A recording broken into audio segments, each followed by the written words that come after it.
Hai semua, salam sejahtera kepada rakan-rakan di FB. Kita jumpa lagi di FB Live malam ini. Nama saya Jess. Malam ini Cikgu Hans akan kongsikan informasi tentang macam mana mencipta persekitaran yang sesuai ataupun yang dapat menarik serangga berfaedah di kebun anda. Apakah jenis serangga berfaedah seperti kumbang kura-kura, pepatung dan sebagainya? Jadi, fungsi serangga berfaedah ini dapat menjadi sebagai pembantu untuk kebun kita dengan menolong menghapuskan serangga-serangga perosak di kebun kita. Anda ataupun kawan anda yang suka menanam nak tahu macam mana boleh menarik kumbang-kumbang kura-kura, pepatung dan lain-lain serangga berfaedah ke kebun anda? Jom kongsikan FB Live ini kepada rakan-rakan dan kita belajar bersama-sama dengan Cikgu Hans. Sementara online workshop dijalankan, anda boleh tuliskan soalan-soalan anda yang berkenaan dengan tajuk malam ini. Nanti saya akan bacakan soalan anda kepada Cikgu Hans sewaktu sesi soal jawab, sewaktu Q&A section. Jadi, seminar malam ini dianjurkan oleh Baba. Baba adalah pengiram barang-barang berkebun yang kreatif.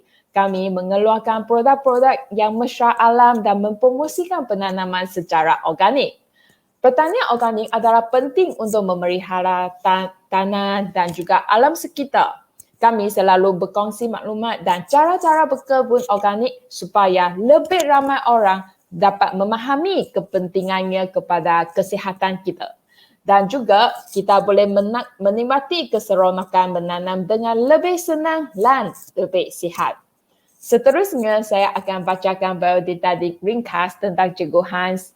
Cikgu Hans menambah pengajian beliau dari Iowa State University of US dengan Agricultural Biosystem Engineering Honor Degree. Beliau berpengalaman menguruskan ladang di Amerika seluas 2,000 ekar selama 2 tahun.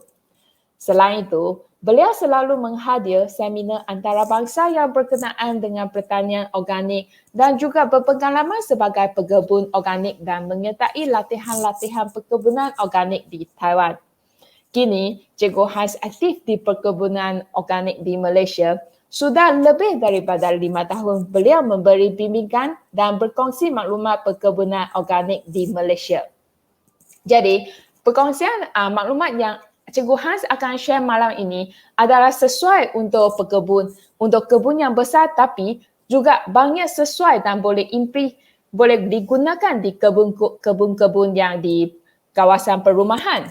Para hadirin yang belum tag kawan di komen, sila tag sekarang dan jom bersama saya dan Cikgu Han tips untuk belajar cara menarik serangga berfaedah ke kebun kita untuk mengurangkan masalah perosak dan dapat menikmati hasil yang lebih lumayan. Dengan tidak membajakan masa para hadirin, kita mempersilakan Cikgu Hans. Halo. Wah, kami jumpa lagi. Selamat malam saudara-saudari. Selamat datang ke Bengkel Pekebun Cikgu Hans.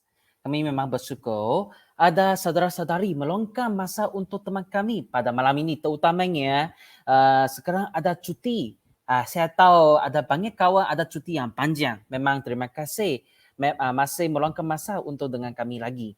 Tengok topik hari ini, macam mana mencipta atau memelihara persekitaran serangga berfaedah di kebun rumah anda. Kata kunci adalah serangga berfaedah di kebun rumah anda. Okey. Jadi mungkin ada saudara-saudari tak tahu lagi apa itu serangga berfaedah. Maksudnya serangga yang dapat membantu mengurangkan serangga perosak di kebun rumah anda. Okey. Seringkali kami ada tanam tumbuhan, tanaman, tapi ada serangga perosak seperti lalat putih, seperti ada ulat beluncas pergi makan mereka. Jadi serangga berfaedah, okey, boleh bantu makan serangga perosak tersebut. Okey, tapi macam mana kami boleh menarik serangga berfaedah tersebut? Inilah adalah kunci pada hari ini. Okey.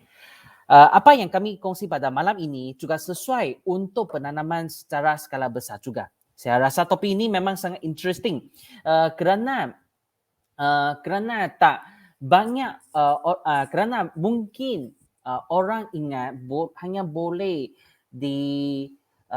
dibuat di ladang besar saja, tapi di rumah kami boleh buat sendiri juga. Okey. Okey, tengoklah apakah jenis serangga berfaedah yang pernah anda nampak. Okey, sering nampak. Okey, boleh komen boleh komen di Facebook pada malam ini. Okey, apa yang anda sering jumpa? Contohnya ada pepatung atau English panggil dragonfly, kumbang kura-kura atau kami panggil ladybug. Okey, dalam bahasa English. Okey. Dan banyak lagi serangga berfaedah lain. Contohnya ada lebah, ada spider, ada praying mantis, ada cacing dan sebagainya. Okey. Dalam tanah juga banyak binatang kula atau kuman yang berfaedah yang tolong bekerja menjadikan tanah lebih sihat untuk tanaman anda. Okey. Hubungan antara kami dengan serangga berfaedah ini adalah win-win, menang-menang. Okey, kita bekalkan tempat tinggal yang selamat untuk mereka. Mereka bantu balik kami untuk bekerja dengan memakan serangga perosa di kebun rumah anda. Okey, jadi kami berharap melalui bengkel pada malam ini, kita berharap dapat belajar bersama-sama memahami berbagai cara semula jadi untuk mencipta persekitaran dan ekosistem yang baik. Okey, kami akan terangkan tentang tumbuhan atau bahan yang dapat menarik serangga pemusuh semula jadi. Tumbuhan atau bahan yang dapat menarik serangga perosa. Dan juga tumbuhan atau bahan yang dapat menghalau serangga perosa. Okey, yang pertama kali kami cakap tentang tumbuhan atau bahan yang dapat menarik serangga pemusuh semula jadi. Okey. Yang pertama, kami boleh tanamkan tumbuhan yang dapat menarik pemusuh semula jadi terlebih dahulu. Contohnya Mexican butterfly weed. Tapi ini dalam bahasa Inggeris, tapi saya tak tahu macam mana sebut dalam bahasa Melayu. Okey. Ini memang senang dapat di Malaysia. Ada itu peladang bunga di Cameron Highland, mereka ada jual pokok ini, Mexican butterfly weed. Ini pokok ini akan dapat menarik kutu afik kuning. Tengok banyak kutu afik yang terhinggap di atas ini. Jangan risau, ini kutu afik kuning ini ia takkan pergi ke tanaman anda. Ia hanya suka tumbuhan ini, Mexican butterfly weed. Jadi kerana ada kutu afik kuning di atas pokok ini, ia dapat menarik kumbang kura-kura atau ladybug kerana ini memang merupakan makanan kegemaran kumbang kura-kura. Terdapat banyak jenis kumbang kura-kura di dunia. Contohnya di Malaysia kami akan dapat jumpa kumbang kura-kura 7 bintang. Maksudnya di tengkorongnya ada 7 bintik hitam. Kumbang kura-kura ini ia makan kutu afik. Jadi ia bukan sahaja makan kutu afik kuning yang disebut tadi, tapi juga akan makan kutu afik yang merosakkan tanaman anda di kebun rumah anda. Dan satu lagi kami panggil ini kumbang kura-kura pemakan koya. Ya, memang ia suka makan serangga koya. Ini dia punya saiz lebih kecil sikit. Dan juga ada kumbang kura-kura pemakan kulat. Contohnya ini ia suka makan kulat hawa sebut putih. Seringkali itu tumbuhan ada itu penyakit reput atau penyakit hawa sebut putih. Kumbang kura-kura ini ia akan makan kulat tersebut. Jadi jika anda nampak haiwan seperti ini, serangga seperti ini memang merupakan anak kumbang kura-kura. Jadi jangan terkejut, jangan pergi terus gunakan mereka sahaja kerana mereka sedang makan serangga perosa di kawasan anda. Bukan sahaja yang akan menarik kutu afik kuning yang akan menarik kumbang kura-kura, tapi ia juga akan menarik anak ramai-ramai ini. Ini kami panggil African monarch ataupun juga dipanggil plain tiger caterpillar. Okey, ini memang sangat cantik ya. Bila ia besar, ia akan menjadi ramang-ramang butterfly seperti ini. Wah, sangat cantik. Okey, kenapa menarik caterpillar atau nanti ya. Okey, caterpillar ataupun ulat seperti ini adalah sangat penting kerana ini merupakan makanan kegemaran untuk parasitoid wasps. Okey, ini yang nampak macam lebah tapi ia akan melahirkan telur dalam anak-anak tersebut. Okey, ya tengok inilah parasitoid wasps. Okey, okey, ia pergi mendekat pergi terbang mendekati ulat ini. Okey, dan dia cucuk, tengok dia cucuk dia punya punggung okey di dalam badan ulat ini. Ia sedang melahirkan telur dalam anak ramai-ramai ini. Okey, boleh dalam badan, boleh dalam telur dan juga boleh dalam kukun. Okey, dengan ini ia dapat memakan serangga perosak tersebut. Okey, kerana ulat ini seringkali makan daun di sayur atau di tanaman anda. Okey, jadi dengan parasitoid wasps, okey, anak ramai-ramai akan makan dagingnya dan akan membunuhkannya. Ya, parasitoid wasps bukan sahaja melahirkan telur dalam ulat tersebut saja, tapi ia juga boleh lahirkan telur dalam kutu afi, dalam kumbang, dalam kutu trik, benang hijau, serangga koya dan anak lalat putih. Okey, jadi bila kamu sudah tanamkan Mexican butterfly weed, okey, kamu sudah menarik parasitoid wasps dan ia boleh terbang ke kawasan tanaman anda dan cari serangga perosak lain seperti yang ditunjukkan di sini. Okey. Anda juga boleh tanam pokok kacang telah di sekeliling rumah. Okey, ini memang sangat biasa kan? Kami sering ambil bunga ini buat minuman atau menjadi pewarna untuk nasi, makanan. Memang sangat sedap, sangat harum. Okey. Tapi dengan menanam pokok kacang telang ini, okey, pokok ini dapat menarik sikit hama perosak. Okey, ini memang merupakan sumber makanan untuk sejenis serangga berfaedah. Okey, iaitu hama pemburu atau kami panggil predatory mites. Okey, hama pemburu ini merupakan serangga berfaedah yang makan hama perosak. Okey, hama serangga perosak. Tengok, ini tengok dalam gambar ini dia sedang memakan hama serangga perosak. Okey, di bawah mikroskop macam mana kami bezakan predatory mites atau hama pemburu dengan hama perosak?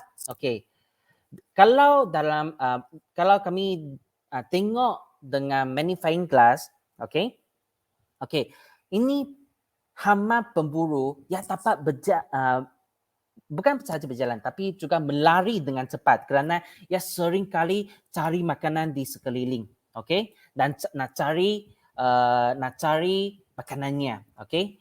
Jadi ia sering berjalan dengan cepat, okey. Ia juga makan serangga perosak lain, contohnya kutu afi ia juga makan atau kutu trip dan juga ramah-ramah kecil. Okey, dengan ini ia boleh membantu mengurangkan serangga perosak di kawasan tanaman anda. Okey, kami juga boleh tanamkan Bilico weed. Okey, kalau dapat cari, ini dapat boleh menstabilkan tempat tinggal hama pemburu tinggal di sini. Lebih berkesan daripada kacang telang yang disebut tadi. Okey, ini mereka suka baunya, mereka suka bunga ini. Mereka akan stay kat sini dengan lama. Okey, kedua, kita boleh tanamkan tumbuhan yang berbunga lebat. Okey, ini memang sangat penting.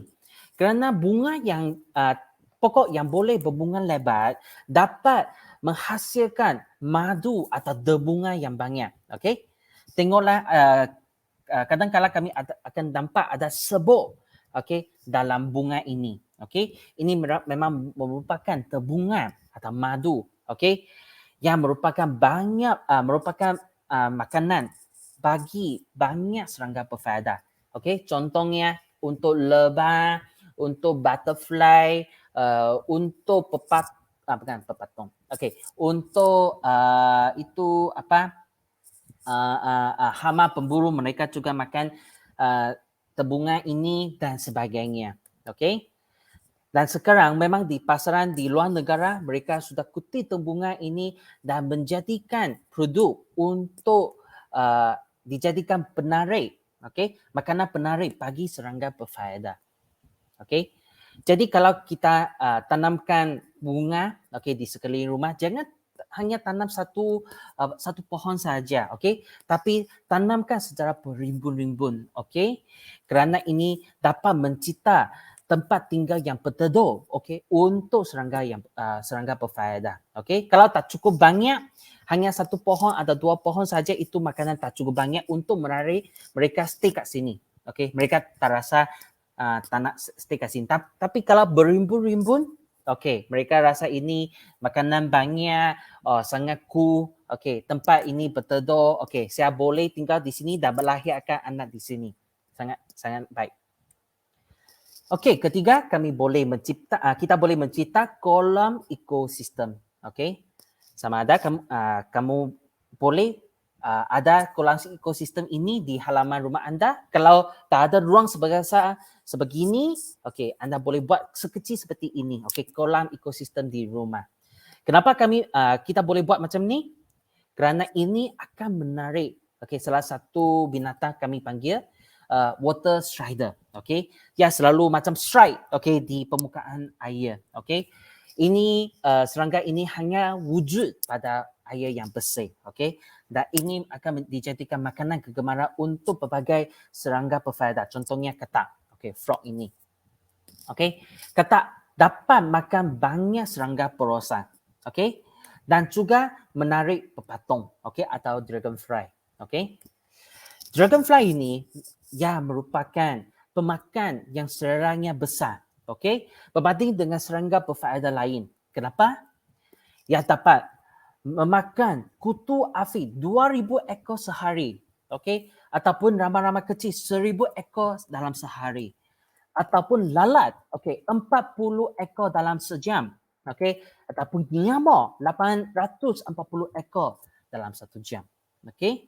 Ini memang dia boleh makan besar. Jangan tengok dia punya batang kecil, tapi dia makan dengan besar. Okey. Ini merupakan anak pepatung. Ya, itu pepatung dewasa yang melahirkan anak dalam air. Kalau tengok macam ada itu cicak dalam air sebegini, ini merupakan anak pepatung. Okey. Anak pepatung sudah boleh makan jejentik, okey, 3,000 ekor dalam sebulan. Okey, ia sudah tolong mengurangkan serangga perosa di rumah anda. Jadi saya nak tanya saudara-saudari, okey, anak pepatung ini ambil berapa lama, okey, untuk menjadi dewasa pepatung ini? Okey, ambil berapa lama? Okey, ia perlu ambil lebih daripada 2 tahun atau 24 bulan untuk menjadi pepatung dewasa. Kenapa? Okey, ia perlu selalu perlu tukar kulit, okey, sebanyak 12 hingga 14 kali, okey. Kalau dalam masa ini kami spray racun atau itu air menjadi tercemar, okey, memang anak pepatung ini akan mati, okey. Jadi kalau anda masih boleh nampak pepatung di kawasan anda, wah, syabas. Okey, maksudnya air di kawasan anda memang bersih, okey, tak berapa tercemar, okey, sangat baik.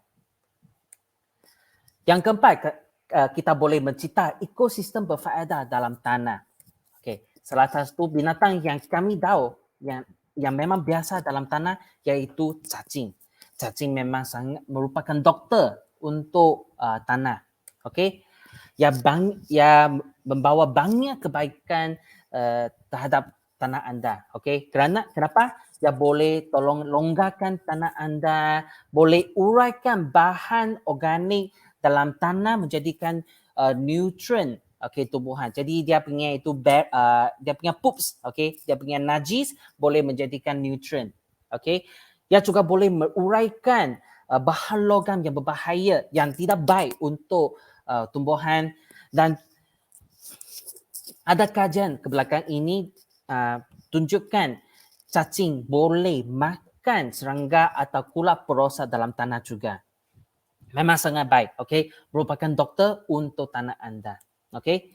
Jadi kami boleh buat sebegini untuk menarik cacing. Contohnya, kalau anda beli kompos dari pasaran untuk campur dengan tanah sebelum kamu tanam, anda boleh campurkan 10 sehingga 20% dengan neem cake dalam kompos dan campur dengan tanah, okey, sebelum tanam. Okey, apa itu neem cake? Okey, neem cake merupakan sisa minyak neem. Okey, sisa minyak neem ini memang boleh merupakan makanan kegemaran untuk cacing juga. Okey, ini sekarang memang boleh sangat senang dapat cari dalam pasaran. Okey, neem cake atau sisa neem. Anda juga boleh buat kotak pembiakan cacing sendiri. Okey, seperti ini. Okey, ini memang sangat senang ataupun boleh buat besar sebegini. Okey. Jadi contohnya ini saya tunjukkan macam mana buat DIY kotak cacing dengan senang. Okey, cari satu kotak. Okey, kami letakkan lapisan dengan lapisan.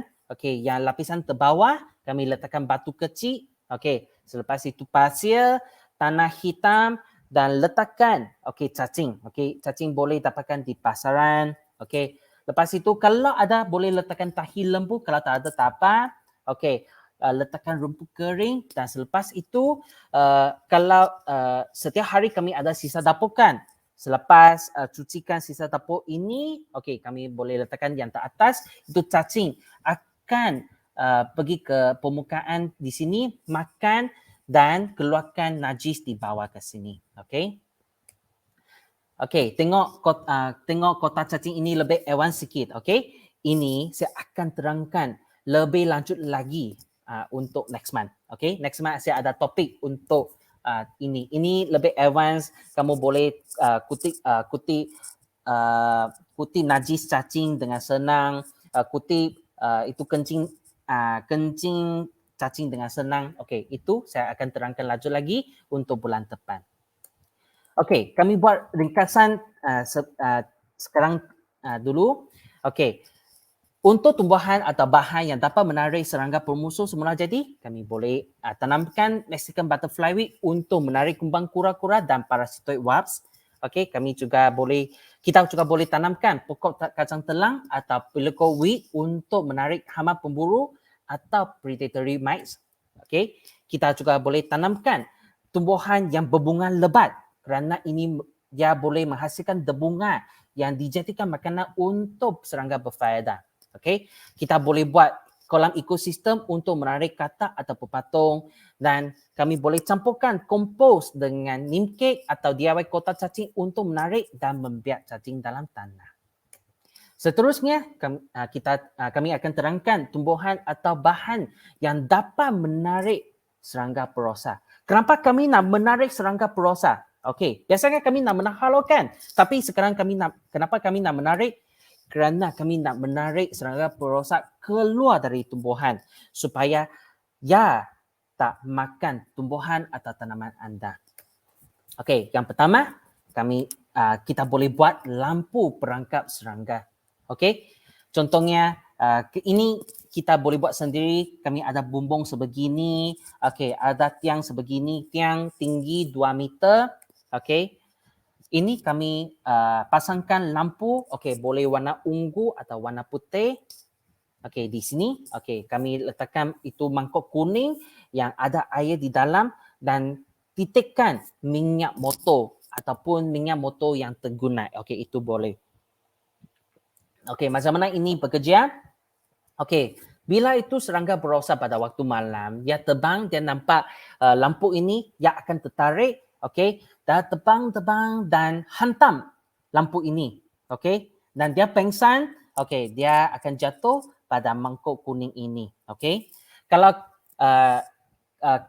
hanya ada air sahaja, itu serangga perosak akan berenang keluar daripada air lagi. Ada peluang lagi. Jadi kita titikkan beberapa titik itu minyak motor supaya sayapnya boleh lekat pada minyak motor dan tak senang untuk melarikan diri. Okey, inilah kita yang boleh buat sendiri. Okey, sebegini. Okey, yang akan menarik rama-rama ataupun ulat pelombong daun dewasa yang terbang, yang suka terbang pada waktu malam. Okey, nah inilah sampel. Okey, cara-cara lampu perangkap yang kami boleh buat sendiri. Okey, yang dapat menarik rama-rama. Dengan menarik dewasa ini, ia juga boleh mengurangkan kadar kadar rama-rama untuk bertelur di kawasan anda. Kalau kita gunakan cara ini, ada beberapa langkah berjaga-jaga. Okey, cara ini akan menjadi kurang berkesan jika bulan penuh, full moon, okey, ataupun terdapat banyak sumber cahaya di sekeliling, okey, kerana ini menjadikan gangguan. Tengok daripada mata serangga ini, okey, ia dapat mengesan cahaya dengan baik, tapi matanya tak boleh mengesan jarak dengan baik.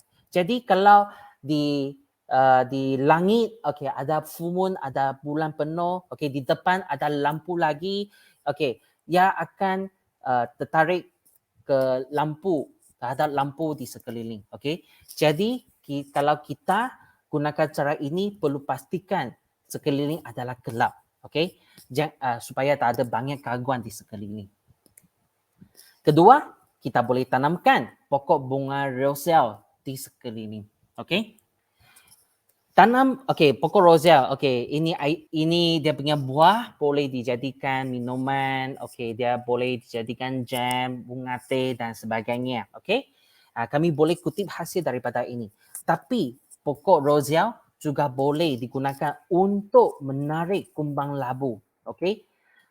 Ini merupakan serangga perosa. Jadi kumbang labu ini memang suka makan daun pumpkin, daun peria, daun terong dan sebagainya. Okey. Jadi dengan tanamkan pokok roja di sekeliling, okey, kumbang labu ini yang lebih suka makan daun pokok roja. Okey. Jadi ya takkan pergi rosakan atau kurangkan kadar untuk rosakkan tanaman anda. Okey, seterusnya kami akan terangkan tentang tumbuhan atau bahan yang dapat menghalau serangga perosa. Okey, sini kami list senaraikan jenis tumbuhan atau tumbuhan penghalau serangga perosa. Okey, ada tumbuhan jenis herba, tumbuhan jenis rempah dan tumbuhan hiasan. Contoh daripada tumbuhan jenis herba adalah contohnya mint, rosemary, garden sage, okay, thyme, marigold. Ini memang senang dapat cari di Malaysia. Okay. Tumbuhan jenis rempah contohnya ada basil, coriander, fennel, celery, serai, pandan dan sebagainya. Okay. Ini memang sangat biasakan wujud kami gunakan untuk masakan di dapur. Okay. Dan tumbuhan jenis hiasan contohnya marigold, cosmos, calendula, petunia, wormwood dan lain-lain. Okay. Kenapa kita boleh tanamkan tumbuhan seperti ini yang disebut tadi? Kerana tumbuhan-tumbuhan tersebut yang akan menghasilkan bahan alkaloid, okay, dalam tumbuhan. Contohnya dalam kopi. Okay, kopi ada itu kafein kan, kami tahu. Kafein memang tak suka oleh serangga perosa, okay. Dan contohnya itu banyak pokok ada bahan alkaloid sendiri, okay. Jadi bahan alkaloid yang dihasilkan dalam tumbuhan yang disebut tadi yang dapat menghalaukan serangga perosa atau kulat perosa, okay. Untuk kami cadangkan anda boleh campur tanam. Okey, bukan sahaja jenis herba atau jenis rempah atau jenis hiasan, tapi boleh campur tanam semuanya. Kerana kesemuanya dapat menghasilkan bahan alkaloid yang berbeza. Okey, jadi ia boleh menghalau serangga perosa yang berbagai jenis juga. Okey, sini ada tips ekstra. Okey, untuk saudara-saudari pada malam ini. Kalau anda sudah tanam tumbuhan jenis herba atau jenis rempah atau jenis hiasan yang dapat menghasilkan alkaloid. Okey. Kita boleh DIY enzim penghalau serangga 1/10 dengan bahan ini. Okey, saya cakap lagi 3 nombor ini 1/10. Apa itu 1/10? Okey, 1 maksudnya 1 kilogram gula, jangan guna gula putih kerana ia sudah diproses dengan chemical. 3 kilo bahan. Okey, contohnya tadi kami cakapkan itu mint, itu marigold, basil, okey, semua boleh campur dalam, okey, dan 10 kilogram air, okey. Tapi jangan guna air pipe, okey, melainkan air itu sudah dijemur lebih daripada 2 hari. Kerana air pipe dalam ada klorin yang tidak sesuai untuk fermentasi, okey, bahan tersebut. Okey. Kalau kami campurkan semua dalam bekas, itu bekas kalau lebih baik jangan lut sinar, okey, tak transparent, okey, gelap. Okey, kalau lut sinar, kami hanya dapatkan lut sinar saja. Okey, kita boleh tutupkan bekas dengan kain, okey, supaya ya itu cahaya matahari tak boleh masuk bekas itu. Okey. Dan kalau boleh, kita boleh tambahkan mikro berfaedah, contohnya EM1, Bacillus subtilis. Okey, kalau anda boleh dapat bahan ini. Okey, campurkan semua ini. Okey, kami bagi dia fermentasi, diuraikan selama 3 bulan ke atas. Selepas itu kami ambil air di atas, okey, 5 ml campur dengan 100 liter punya air dan sembur pada tanaman. Ini boleh dijadikan bahan penghalau serangga perosa. Okey. Dan tips ekstra kedua, okey, kita boleh buat minyak pati penghalau serangga sendiri. Okey. Di online Lazada, Shopee, okey, carikan distillation kit for essential oil, okey. Cari type kata kunci ini yang akan keluar banyak, okey, satu set seperti ini. Okey, dengan ini, okey, kita boleh buat minyak pati sendiri. Okey. Kami letakkan bahan tumbuhan, okey, contohnya mint atau itu basil, kami hanya satu bahan saja. Okey, letak dalam tempat ini, tapi bahan ini perlu hancur dengan kecil. Okey, inilah air, ini merupakan sumber panas. Okey, kami panaskan air ini dan ada itu air wap keluar. Okey, dan selepas itu asap minyak pati akan keluar dari sini. Okey, dan sini minyak pati akan disejukkan lagi dan titis keluar ke sini. Okey, minyak pati. Okey, nah ini merupakan result, okey, dari gunakan distillation kit ini. Okey, tengok macam ini, dia macam putih-putih atau macam minyak sikit. Okey, minyak pati ini setakat ini tidak boleh larut dalam air. Okey, jadi macam mana kami boleh larutkan dalam air untuk sembuh pada tanaman dan menghalaukan serangga perosak? Kami ambil minyak pati ini, campur dengan 10% minyak alkohol. Itu alkohol kami perlu cari 90% pekat. Lebih daripada 90% pekat. Ini boleh dapat dari farmasi. Okey, sangat senang. Dan campur dengan 300 hingga 500 kali ganda air lagi. Okey. Contohnya saya dapatkan 10 ml minyak pati. Okey. Campur dengan 1 ml punya alkohol dan selepas itu saya campur dengan 3 sehingga 5 liter punya air. Okey. Kalau anda mendapati itu minyak pati tak cukup dilarutkan dalam air lagi, anda boleh tambahkan kadar alkohol lagi. Okey, kami buat ringkasan kat sini. Okey, untuk tumbuhan atau bahan yang dapat menarik serangga perosak, okey, kita boleh buat rampu perangkap serangga untuk merangkap rama-rama atau kupu-kupu yang terbang pada waktu malam. Okey, kita juga boleh tanam pokok rozia di sekeliling untuk menarik kumbang labu perosak. Untuk tumbuhan atau bahan yang dapat menghalau serangga perosak, kita boleh campur tanam tumbuhan jenis herba, jenis rempah atau jenis hiasan. Dengan bahan ini, kita boleh buat enzim 1310 ataupun minyak pati sendiri. Okey, kalau kita nak menarik serangga berfaedah di sekeliling kami, okey, paling penting sekali jangan semburkan racun kimia yang berbahaya terhadap serangga perosak tersebut. Okey?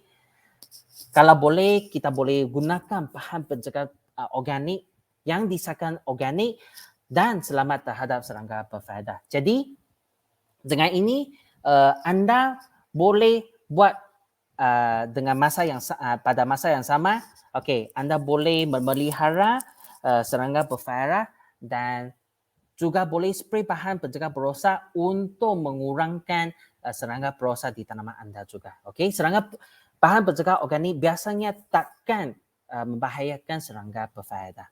Okey, kalau boleh sekarang di Facebook post Hijauan Bapa sekarang ini kami sudah ada buat sharing tentang kepentingan serangga berfaedah. Okey, kalau anda boleh sila share and like untuk menyokong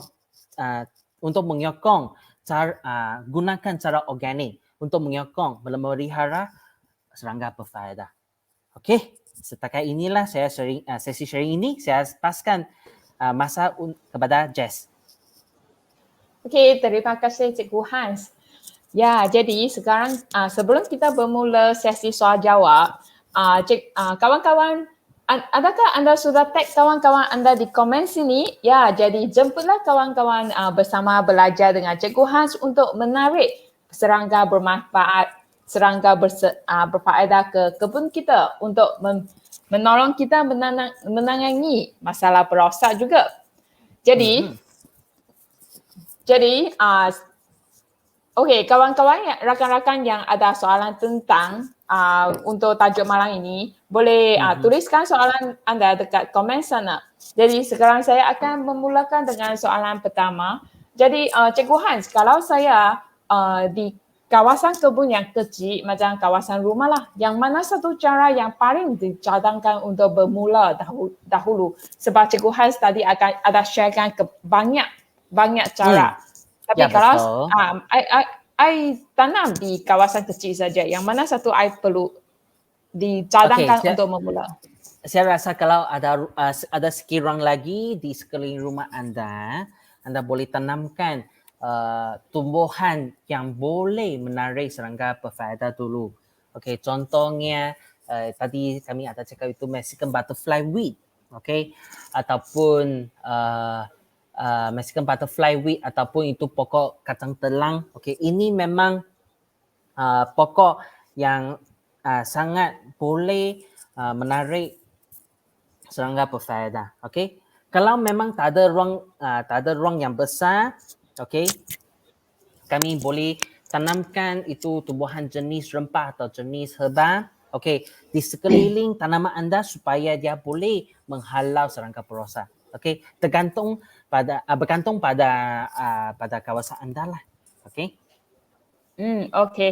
Jadi untuk Mexican weed, adakah dia poison dan berbahaya kepada manusia tak? Okey, untuk Mexican butterfly weed kalau kami sentuhkan dia, okey, ia takkan poison. Okey, tapi kalau anda sengaja makan dia punya itu seed, okey, dia punya makan dia punya itu bunga, okey, atau daun, okey, ia akan menghasilkan rasa tak selera makan dan sikit sirih-birit, okey. Okey, tapi ia takkan membahayakan. Okey, ia ada sikit-sikit poison sahaja. Okey, jadi tak perlu risau kalau anda tersentuh tumbuhan ini. Okey, atau kena cucuk oleh tumbuhan ini. Asalkan anda sengaja makan saja, ia akan terus anda akan terus ada itu gejala lah. Okey. Okay, thank you. Jadi tadi Cikgu Hans ada kongsikan kolam ekosistem memang bermanfaat untuk kebun Betul. kita. Jadi macam mana sebab kalau untuk kolam ekosistem selalu ada masalah pembiakan nyamuk. Ada Ya, apa betul. tips tak untuk mengelakkan pembiakan nyamuk? Okey. Jadi untuk nyamuk tersebut, okey, ada dua cara. Satu, nyamuk suka lahirkan anak pada air mati. Okey. Jadi kalau boleh kami boleh pasangkan contohnya itu pipe akuarium untuk biarkan air dalam kolam tersebut. Okey, kalau ada ikan, okey, ya boleh ya juga baik untuk ikan supaya menambah kadar oksigen dalam air juga. Okey. Bila itu air tak mati, itu nyamuk tak akan lahirkan anak ke sana. Okey. Kalau anda rasa tak senang untuk pasangkan pipe akuarium ini, anda boleh letakkan itu apa itu? Itu benang copper. Okey. Okey, copper. Okey, kerana ion copper ini akan mengurangkan jentik, okey, kadar jentik dalam air juga. Okey, ini kedua ini antara dua cara yang saya boleh kongsikan dulu. Okey. Okey. Kemudian cacing tak makan akar pokok tak? Okey. Cacing. Okey, cacing takkan makan akar pokok. Tapi untuk akar pokok, akar pokok bila ia menjadi tua, okey, ia akan menjadi repukan. Okey, itu cacing hanya makan akar pokok yang menjadi tua dan reput saja. Tapi akar muda yang baru keluar saja, yang baru keluar cacing akar yang makan. sehat. Ya, akar yang Dia sehat, tak berminat dengan akar yang sehat. Ya, betul. Okey. Tapi cacing yang disebut tadi tak sama dengan itu nematod. Nematod itulah boleh makan akar. Okey, tapi cacing tak makan akar yang sihat. Okey. Ya, tentang itu cacing nematod. Ada apa cara untuk mengurangkan ataupun menghapuskan cacing nematod tak? Okey, itu saya boleh canangkan guna neem cake atau sisa neem yang disebut tadi. Kerana sisa neem tadi saya cakap ia berasal dari sisa minyak neem kan. Okey, itu sisa neem dalam masih ada lagi bahan pencegah perosak. Okey.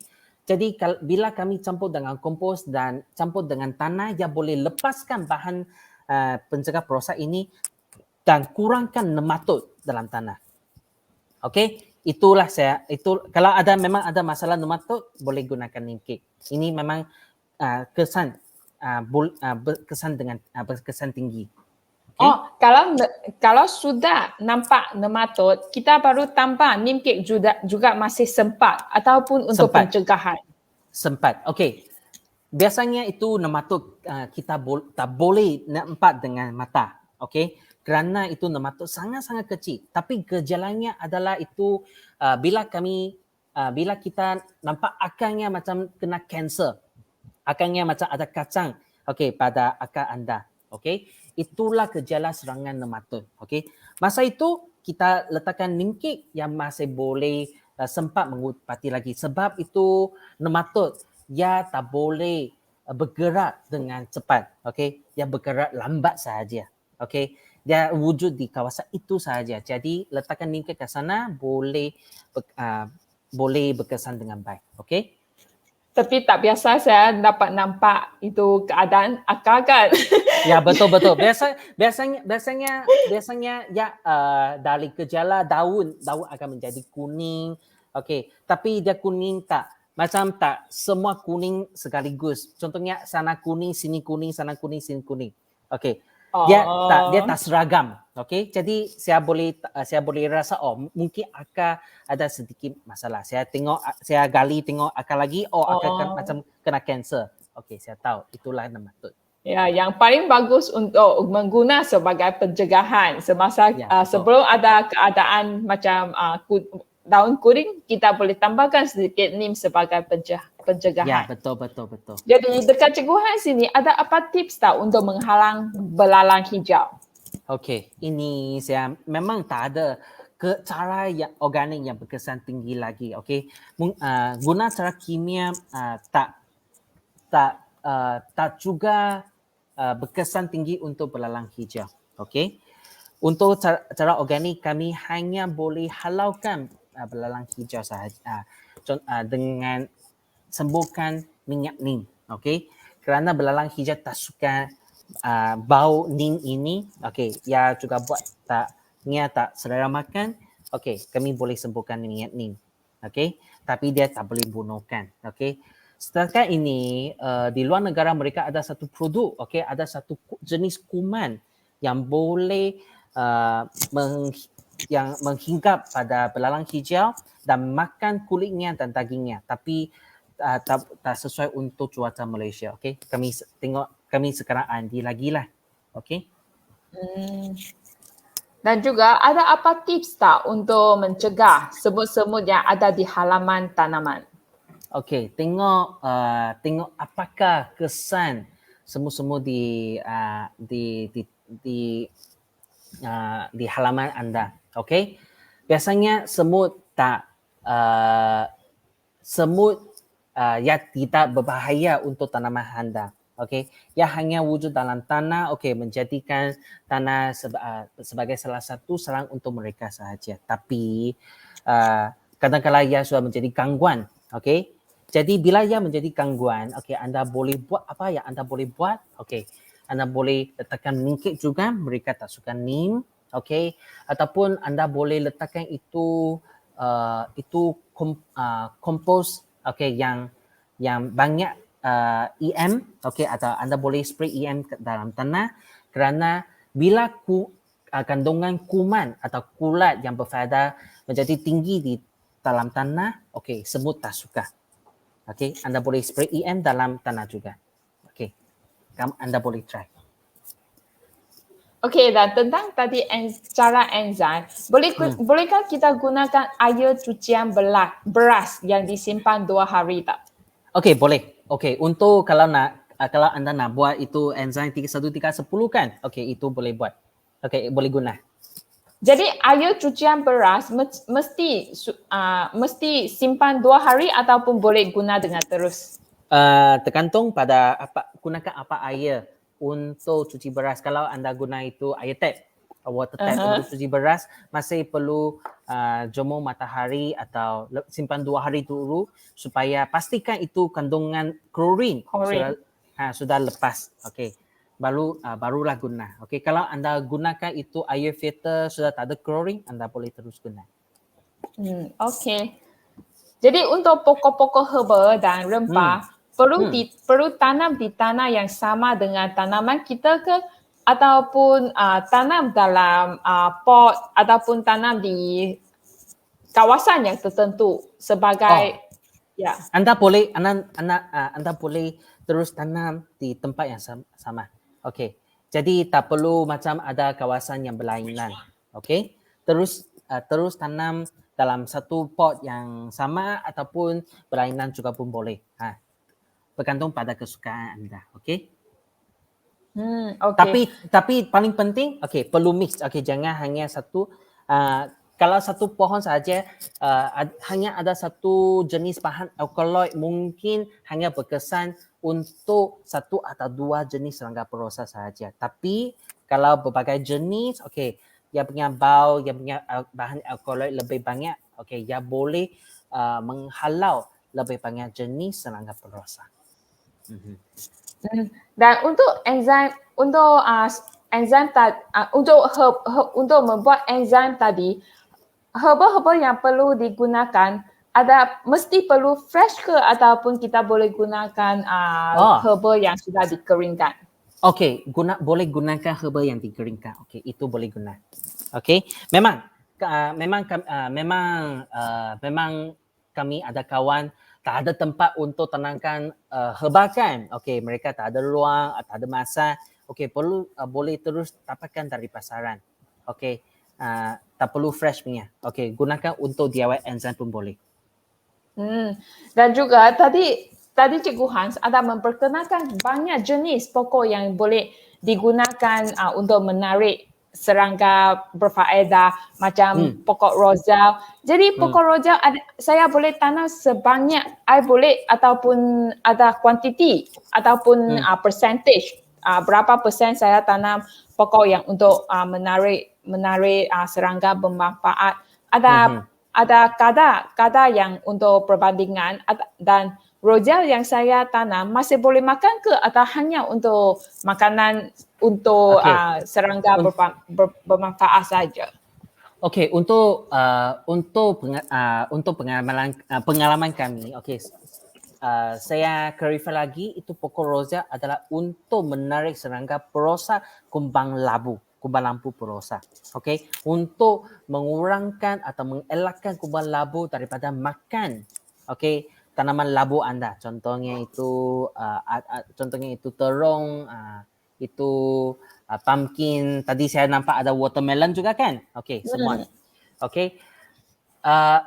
Yang paling penting sekali, okey, anda tanam di sekeliling rumah anda. Jangan tanam Terdekat. terlalu dekat dengan tanaman anda. Kerana kalau terlalu dekat, ini hanya maksudnya anda menarik banyak kumbang labu di sini, seterusnya makan tanaman anda lagi. Okey, kami tak mahu perkara itu berlaku.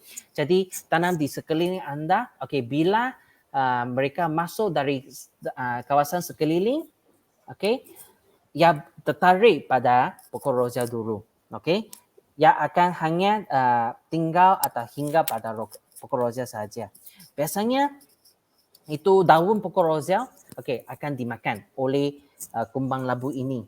Tapi bunganya atau itu buahnya masih boleh